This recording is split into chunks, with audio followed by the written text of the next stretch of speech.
Então, vamos dar continuidade à nossa parte 3 aqui, sobre a leishmania. Então, vamos falar sobre mais detalhes da interação do parasita com a célula hospedeira e de alguns mecanismos.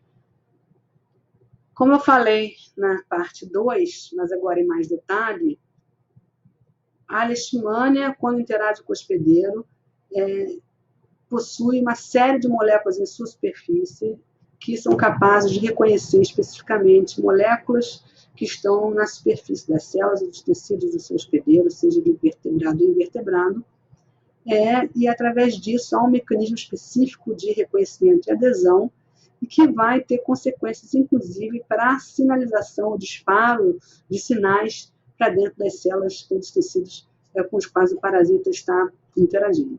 Então, aqui há um exemplo das diferentes formas, forma promastigota procíclica, forma promastigota metacíclica e as formas amastigotas, com uma série de moléculas em sua superfície que estão aqui representadas e que são moléculas que são capazes de interagir com moléculas na superfície das diferentes células, mas principalmente a sua célula hospedeira definitiva, que é o macrófago, no caso da promastigota metacíclica e das formas amastigotas. E é importante dizer que essa lista, ela não terminou. Então, são uma série de moléculas, é muito maior do que isso aqui, mas as moléculas que se conhecem hoje em dia são fruto, obviamente, de investigação científica, mas está longe da gente conhecer todas as moléculas e todos os elementos da superfície do parasita que podem fazer contato e modular a sua interação com o hospedeiro. Então, a superfície da leishmania está coberta de moléculas que interagem com o hospedeiro e a gente chama especial atenção para uma molécula que é o LPG, o lipofosfoglicano. Na verdade, a superfície desses parasitas está densamente coberta por diferentes elementos que são ancorados ou não por âncoras de inositol fosfolipídios, que são as âncoras de GPI, um deles é o LPG, mas também uma série de glicoconjugados altamente complexos, né, como o PPG também, o próprio LPG, âncoras livres, que são os GIPOs, né, e que recobrem densamente, fazendo inclusive um glicocálix na superfície do parasita, que dificulta também a interação com uma série de moléculas de defesa do parasita, por exemplo, de células de defesa, do organismo. Parasita não, moléculas de defesa dos hospedeiros. Além disso, há moléculas que são secretadas, como, por exemplo, a fosfatase ácida, outras proteases, outras hidrolases, né? A enzima da leishmania, que é capaz de processar um dos elementos do complemento, ela é denominada GP63, ou leishmanolisina, também é secretada, também há formas que estão presentes na superfície. Então, uma série dessas moléculas são moléculas que interagem com o hospedeiro. Então, dentro em maior detalhe, aquelas moléculas que eu mencionei, aqui estão as âncoras de fosfolipídio, as âncoras de GPI, que são inseridas na bicamada lipídica da superfície do protozoário, e elas têm aqui uma série de glicanas que apresentam diferentes graus de complexidade e com diferentes ramificações, que têm interações específicas com diferentes moléculas da superfície do hospedeiro. E destacando aqui, por exemplo, o LPG, que tem uma parte conservada glicânica aqui, a parte fosfoglicânica, né, e uma parte terminal, que é chamada de CAP aqui. E essa estrutura de LPG, ela varia nas diferentes espécies de leishmania. Então, a composição glicídica e a organização dessas moléculas, nas diferentes moléculas de LPG, ela é diferente, por exemplo, na leishmania donovana, na leishmania mexicana, na leishmania major, e já foi visto que o LPG é uma molécula que é capaz de modular uma série de funções das células de defesa do nosso organismo. Ela modula o macrófago, ela consegue modular a resposta inflamatória e, inclusive, ela consegue modular a taxa de fusão dos diferentes organelas da via somal e daquela célula hospedeira com aquele vacúolo fagocítico em que reside o parasita no seu estágio inicial de entrada na célula. Então, é uma molécula que é muito bioativa e ela difere entre as diferentes espécies de parasita, fazendo com que seja necessário que a gente estude cada modelo de interação de uma determinada espécie de leishmania com macrófagos de modo independente e olhando os mesmos parâmetros para saber como se compara entre as diferentes espécies de leishmania. Então, dentro dessa visão de que a leishmania ela é capaz de modular sua própria fagocitose, ela é capaz de modular e mudar a maneira como o macrófago responderia a um micróbio qualquer, como o macrófago responderia, por exemplo, a uma bactéria ou a um fungo, etc., que é uma resposta que é direcionada para neutralizar e matar aquele micro-organismo, uma resposta microbicida. A leishmania, ao longo de sua evolução, ela desenvolveu mecanismos muito sofisticados para modular essa resposta do macrófago em várias frentes, de modo em que ela possa se hospedar e crescer dentro da célula, que justamente é a célula do nosso organismo que é feita para lutar contra os micro-organismos e debelar as infecções. Então, aqui alguns exemplos de interações de superfície. Eu já tinha mencionado antes um receptor de complemento. Na verdade, há mais de um, pelo menos o receptor CR1 e o receptor CR3 do macrófago são utilizados para a leishmania. Então, a gente tem aqui a GP63, né, que está colocada aqui, que é aquela enzima que é capaz de clivar os elementos do complemento. Então, a gente tem aqui o C3, que ele é transformado em C3b, tá? E que pode se depositar na superfície do micro-organismo. E aí vai fazer esse micro-organismo com esse elemento do complemento depositado ser reconhecido, por exemplo, receptores C3, CR3 de macrófagos, por exemplo, para que ele seja fagocitado e ele seja eliminado. Só que a leishmania é inativa esse C3. Ela usa essa enzima para inativar o C3 e transformar em C3bi inativado, né? Que está representado aqui. E não só ela impede que você continue a deposição de outros elementos do complemento na sua superfície, como isso também serve até para a ligação da leishmania no próprio receptor CR3. A gente tem aqui o LPG da leishmania, aqui, que interage com os diferentes receptores. A gente sabe, por exemplo, que o LPG da leishmania interage com o receptor do tipo TOL2, com o receptor também que está presente em uma série de células, não somente em macrófagos, e que está envolvido com uma resposta imune inata, e modula esse receptor do tipo TOL2. A gente tem aqui do lado uma série de moléculas, receptores para a porção FC de imunoglobulinas, receptores para manose, né, receptores de manose, então, que vão reconhecer resíduos de manose em diferentes componentes, e também são utilizados pela leishmania, tanto da forma para mastigota como pela forma amastigota, para que elas sejam internalizadas. A forma mastigota, que é a forma que está mantendo a infecção no mamífero, nos vertebrados em geral, né, em todos os vertebrados, a forma mastigota ainda ela adota estratégias mais sofisticadas, porque aqui, se vocês podem observar, está nesse formato de estilingue aqui, está representado uma imunoglobulina. Então, é claro que o hospedeiro vai responder contra esse parasito, vai fazer anticorpos contra esse parasito, esses anticorpos vão circular, e esses anticorpos podem se ligar à superfície do parasito. Só que ao invés desse anticorpo que se liga à superfície do parasita servir para o depósito de moléculas que vão levar a lise do parasita, ele intermedia a sua ligação com receptores de FC.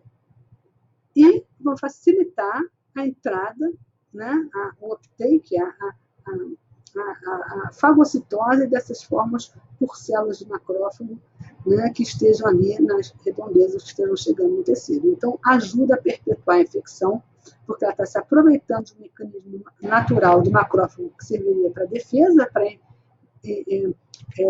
absorver e internalizar um micro-organismo para que mate esse micro-organismo, só que ela vai se utilizar desses mecanismos de entrada, mas ela vai modular para que a resposta microbicida do macrófago não a afete.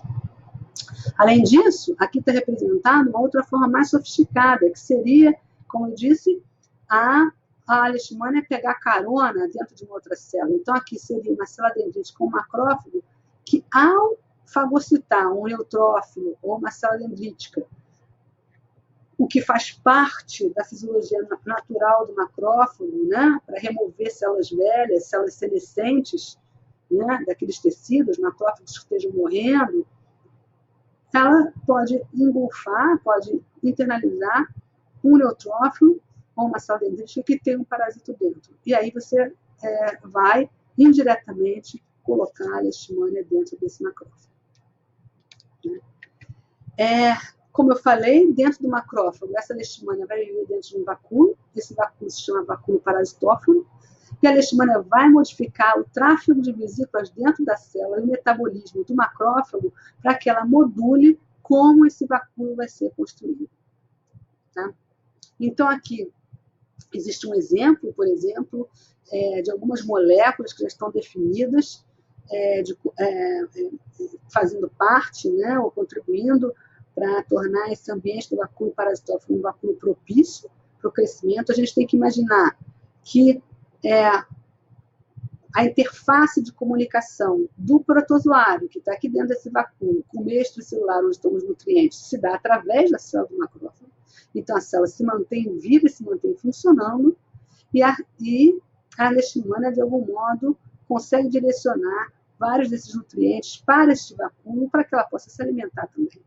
Então, a leishmania adere à superfície, né? Esse vacúolo é de membrana, tem uma membrana dupla aqui, né? Claro, ele tem uma membrana. E ela adere nessa superfície, ó, através de interações específicas que envolvem glicolipídios, né? E através de várias moléculas também solúveis, a gente não consegue entender de como isso é feito de toda sua complexidade. Ela consegue modular, por exemplo, o sistema de autofagia da célula, ela consegue fazer com que glicoproteínas, lipoproteínas, proteoglicanos e outros elementos endocitados normalmente pelo macrófago, né, possam ser direcionados para dentro desse vacúolo, e ela pode usar isso como fonte de açúcares, de aminoácidos e de lipídios, para que ela possa sobreviver, e não só sobreviver, multiplicar aqui dentro desse vacúolo. Tá? E um exemplo aqui, por exemplo, é ela direcionar a síntese de poliaminas dentro da célula, né? Então, você tem ali os transportadores de arginina que vão pegar a arginina, essa arginina vai ser colocada aqui dentro do vacúolo parasitófilo para servir de base para aminoácido, mas a leishmania tem que fazer uma coisa em seu favor, porque a arginina é um dos precursores para vias que podem levar para dois caminhos distintos. A via de produção, por exemplo, de óxido nítrico, de outras espécies reativas que vão ser parte do arsenal microbicida do macrófago, ou para a síntese de poliaminas. E a leishmania tem o poder de direcionar o metabolismo do macrófago de modo que diminua ou praticamente iniba completamente a produção de ácido nítrico e de outras espécies reativas de oxigênio, e vá favorecer a síntese, por exemplo, de poliaminas. Então, e isso varia de acordo com a espécie. Então, diferentes espécies de leishmania desenvolveram diferentes mecanismos de modular a resposta da célula hospedeira. E, além disso, a gente tem espécies que desenvolveram diferentes mecanismos de sobreviver dentro e se multiplicar dentro do macrófago no que se refere aos vacúolos. Então, existem espécies de leishmania que elas estão em vacúolos únicos, ou seja, um parasito por vacúolo parasitófilo. Então, aquele parasito que entrou no macrófago e fez o seu vacúolo, né? Ela induziu a formação adequada daquele microambiente que vai fazer parte daquele vacúolo parasitófilo. Ela vive dentro desse vacúolo parasitófilo, mas quando ela se divide, é gerado um novo vacúolo que divide junto. Então, você tem a leishmania, tá? Cada leishmania dentro do seu vacúolo envolto por membrana, com as suas propriedades aqui nesse microambiente do vacúolo para favorecer a sua multiplicação. Outras espécies, como por exemplo a leishmania amazonense e a leishmania mexicana, vivem num vacúolo comum. Tá? Então aqui, grande parte daquelas micrografias que eu mostrei anteriormente, é assim, um grande vacúolo que toma grande parte da célula hospedeira, e esse vacúolo ele vai aumentando de tamanho cada vez mais, e as leishmanias vão se reproduzindo dentro deste vacúolo único, que é diferente, por exemplo, do que acontece com a leishmania donovana, a leishmania infantil, a leishmania major, que estão em vacúolos separados. Uma outra propriedade que existe também para as leishmanias, principalmente, que são as viscerotrópicas, aquelas que causam leishmaniose visceral. Então, leishmania donovana e leishmania infantil. Já foi observado, já haviam vários relatos há muito tempo, da sua capacidade de entrar em células não fagocíticas e se desenvolver em células não fagocíticas. Então, já havia na literatura alguns relatos de leishmanias que proliferam dentro de fibroblastos, por exemplo. Isso aqui é um relato mais recente, do ano passado, usando um modelo de fibroblastos embrionários de camundongo, e mostraram que a leishmania entra nessas células de uma forma que é independente do citoesqueleto de actina da célula. Então, aqui você vê várias leishmanias, né, que vão entrar no fibroblasto, e essas leishmanias são capazes de completar o seu ciclo no fibroblasto, adicionando, então, aí mais um reservatório de células hospedeiras e mais uma possibilidade de interações de parasita hospedeiro. Como eu mencionei anteriormente, o hospedeiro desenvolve uma resposta imune para tentar debelar a infecção, isso é normal, só que a leishmania está adaptada a sobreviver. Então, são vários mecanismos de adaptação, isso varia de espécie para espécie, tá? Mas aqui a gente tem alguns deles que estão representados. Por exemplo, a gente tem células T, helper, do tipo 1, que são células inflamatórias, que elas podem induzir a produção de espécies reativas de oxigênio, espécies reativas de nitrogênio, que são extremamente microbicidas. Isso estimula o ambiente inflamatório, existe a produção de citocinas inflamatórias como o TNF. O próprio TNF induz uma enzima, que é a óxido nítrico sintase, que vai fazer mais óxido nítrico, né, e vai ajudar a controlar a taxa de infecção dos macrófagos naquele ambiente. Então, existe um ambiente inflamatório que vai tentar debelar a infecção. Né? Existe até a ativação de L1-beta e de inflamassoma que vai ajudar a debelar a infecção. No entanto, a leishmania conseguiu se adaptar para sobreviver nisso, e parte disso se deve à escolha de nichos específicos do parasita para sobreviver dentro da derme.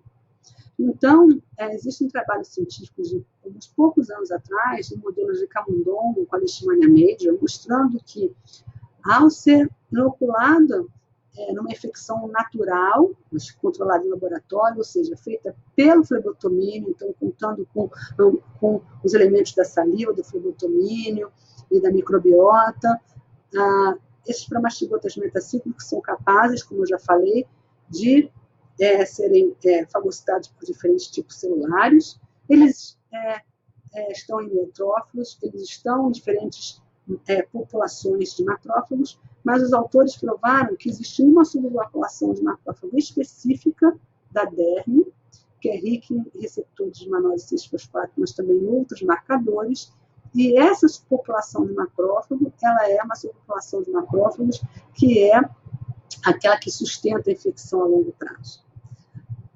O que eles descobriram, que foi muito interessante? Ele descobriu que naquele ambiente inflamatório que é gerado no local da lesão e que contribui também para a patologia, para a destruição tecidual, para o aparecimento das feridas, para a destruição do tecido nas formas mucocutâneas, essa inflamação local que é perpetuada e que destrói o tecido, ela deveria ser microbicida o suficiente para conseguir controlar completamente a infecção. Só que a leishmania, ao estar nessa população específica de macrófagos, essa população específica de macrófagos, nesse modelo específico de camundongo no laboratório, os autores observaram que ela fica recoberta de eosinófilos que são recrutados do sangue. E esses eosinófilos recrutados do sangue liberam localmente, em cima da célula do macrófago, uma quantidade muito grande de L4, que é uma citocina anti-inflamatória. E elas induzem esse macrófago que está infectado com a leishmania a adquirir um subtipo, que a gente chama de subtipo M2, que é um subtipo de macrófago, que não apresenta a produção dessas moléculas microbicidas. Então, mesmo no ambiente tecidual altamente inflamatório, a leishmania está protegida num nicho dentro de uma célula, que esta célula, especificamente, por causa de um microambiente gerado especificamente em torno dela, na distância pequena, ela é um ambiente anti-inflamatório, ela consegue perpetuar a infecção. Portanto, é uma dinâmica fisiológica extremamente complexa. Tá? E um outro aspecto interessante e importante, que veio à tona alguns anos atrás, foi a descoberta de que algumas espécies de leishmania possuem vírus incorporados em seus genomas.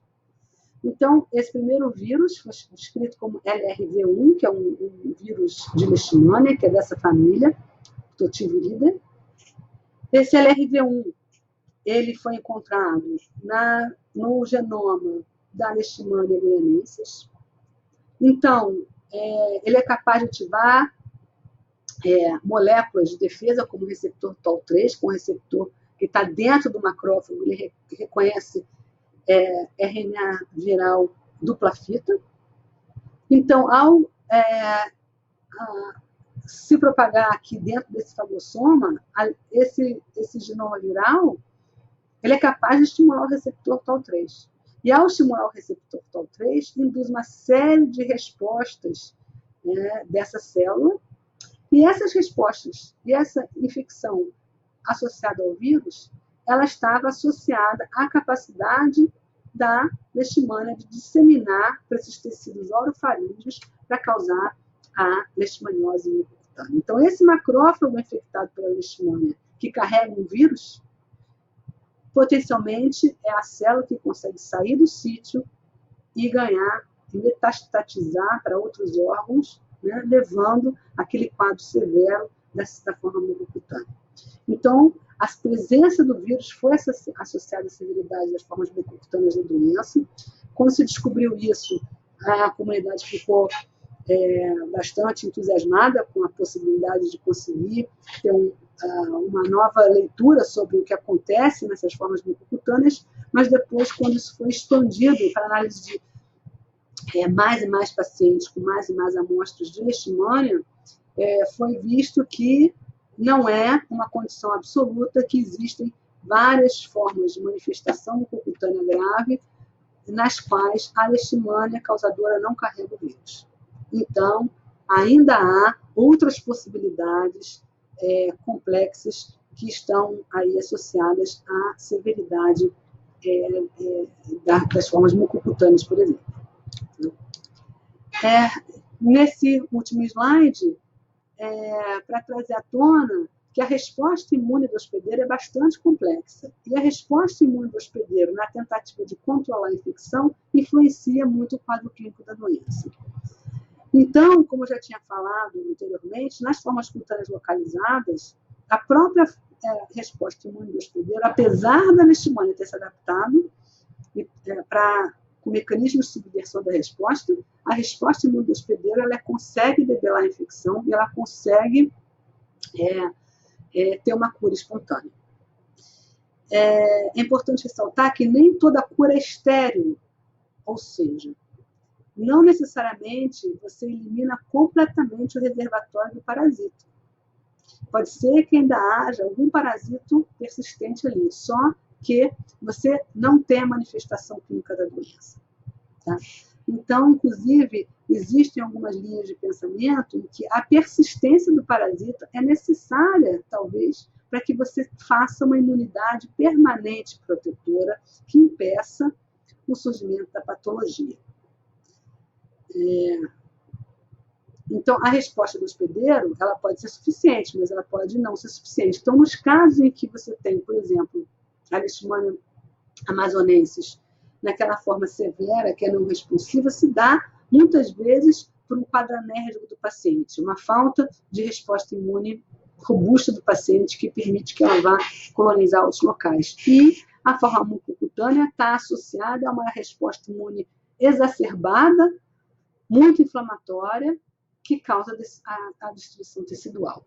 Então, aqui é só para se ter uma ideia das diferentes possibilidades de desenvolvimento de resposta imune, tanto no braço inato quanto no braço da imunidade adquirida, e que pode estar levando a doença cutânea localizada, a doença cutânea que é refratária ao tratamento, associado com diferentes subtipos celulares, tanto o subtipo inflamatório quanto o subtipo não inflamatório, tá? E as lesões cutâneas persistentes, que levam à progressão da doença e à manifestação prolongada da patologia, que está envolvida com outros subtipos de célula T inflamatória, a célula TH17, tá? Junto com células T regulatórias, que deveriam ser um braço para regular a intensidade da inflamação, mas que não regulam a intensidade da inflamação TH1, mas deixam a inflamação originada de TH17 e torna o quadro muito difícil. Então, a gente acabou com isso a parte 3 da nossa aula.